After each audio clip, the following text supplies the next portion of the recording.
ఈ న్యూస్ మధ్యప్రదేశ్ నుంచి వస్తుంది. మధ్యప్రదేశ్లో 10వ తరగతి చదువుతున్న విద్యార్థిని పరీక్షలు రాస్తూ ప్రసవం చేసుకుంది.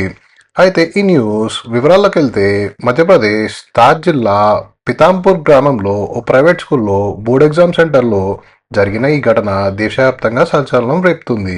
కాగా మధ్యప్రదేశ్ బోర్డ్ 10వ తరగతి మ్యాథ్స్ ఎగ్జామ్ జరుగుతుండగా ఈ 17 ఏళ్ల మైనర్ బాలిక పరీక్ష మధ్యలో తీవ్రమైన కడుపు నొప్పి వచ్చిందని ఇన్విజిలేటర్ పర్మిషన్ తో వాష్రూమ్ కి వెళ్ళింది.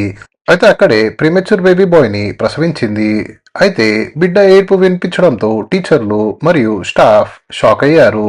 వెంటనే 108 అంబులెన్స్ పిలిచి ఆసుపత్రికి తరలించారు.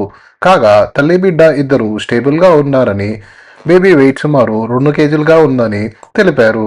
కాగా ఈ విషయాన్ని మొత్తం పోలీసులకు తెలియజేయగా బాలిక తన స్టేట్మెంట్ లో గత కొన్ని నెలలుగా మే నుంచి ఒక యువకుడు డాన్స్ ప్రోగ్రామ్ లో కలిసేవాడని, తను రిపీటెడ్ గా సెక్షువల్ అసాల్ట్ చేశాడని చెప్పింది. దీంతో గర్భం వచ్చిందని, ఆమె గర్భం గురించి తల్లిదండ్రులకు తెలియదని వారు షాక్ అయ్యారు. దీంతో పోలీసులు పాక్సో చట్టం కింద కేసు నమోదు చేశారు.